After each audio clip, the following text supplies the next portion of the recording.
Genesis chapter 30. When Rachel saw that she bore Jacob no children, she envied her sister. She said to Jacob, "Give me children, or I shall die." Jacob's anger was kindled against Rachel, and he said, "Am I in the place of God, who has withheld from you the fruit of the womb?" Then she said, "Here is my servant Bilhah. Go in to her, so that she may give birth on my behalf, that even I may have children through her." So she gave him her servant Bilhah as a wife, and Jacob went in to her. And Bilhah conceived and bore Jacob a son. Then Rachel said, "God has judged me, and has also heard my voice and given me a son." Therefore she called his name Dan. Rachel's servant Bilhah conceived again and bore Jacob a second son. Then Rachel said, "With mighty wrestlings I have wrestled with my sister, and have prevailed." So she called his name Naphtali. When Leah saw that she had ceased bearing children, she took her servant Zilpah and gave her to Jacob as a wife. Then Leah's servant Zilpah bore Jacob a son, and Leah said, "Good fortune has come." So she called his name Gad. Leah's servant Zilpah bore Jacob a second son, and Leah said, "Happy am I, for women have called me happy." So she called his name Asher. In the days of wheat harvest, Reuben went and found mandrakes in the field, and brought them to his mother Leah. Then Rachel said to Leah, "Please give me some of your son's mandrakes." But she said to her, "Is it a small matter that you have taken away my husband? Would you take away my son's mandrakes also?" Rachel said, "Then he may lie with you tonight in exchange for your son's mandrakes." When Jacob came from the field in the evening, Leah went out to meet him and said, "You must come in to me, for I have hired you with my son's mandrakes." So he lay with her that night. And God listened to Leah, and she conceived and bore Jacob a fifth son. Leah said, "God has given me my wages, because I gave my servant to my husband." So she called his name Issachar. And Leah conceived again, and she bore Jacob a sixth son.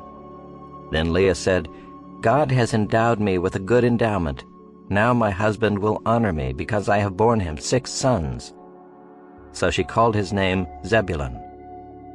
Afterwards she bore a daughter, and called her name Dinah. Then God remembered Rachel, and God listened to her and opened her womb.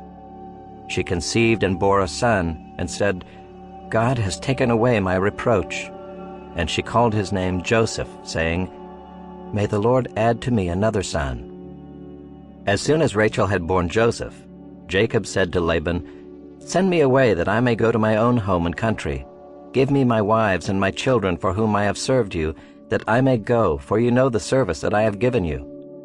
But Laban said to him, "If I have found favor in your sight, I have learned by divination that the Lord has blessed me because of you. Name your wages, and I will give it." Jacob said to him, "You yourself know how I have served you, and how your livestock has fared with me. For you had little before I came, and it has increased abundantly, and the Lord has blessed you wherever I turned. But now when shall I provide for my own household also?" He said, "What shall I give you?" Jacob said, "You shall not give me anything. If you will do this for me, I will again pasture your flock and keep it. Let me pass through all your flock today, removing from it every speckled and spotted sheep, and every black lamb, and the spotted and speckled among the goats, and they shall be my wages. So my honesty will answer for me later, when you come to look into my wages with you. Every one that is not speckled and spotted among the goats and black among the lambs, if found with me, shall be counted stolen."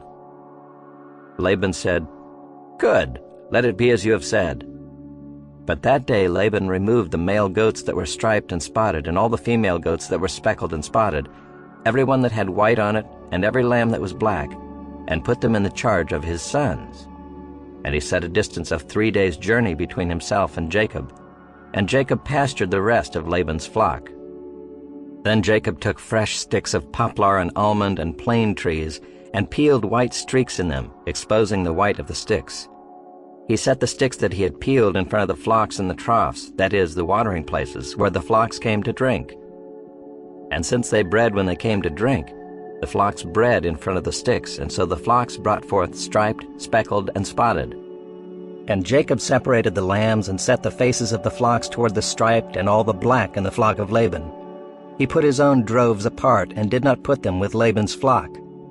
Whenever the stronger of the flock were breeding, Jacob would lay the sticks in the troughs before the eyes of the flock, that they might breed among the sticks. But for the feebler of the flock, he would not lay them there. So the feebler would be Laban's, and the stronger Jacob's. Thus the man increased greatly and had large flocks, female servants and male servants, and camels and donkeys.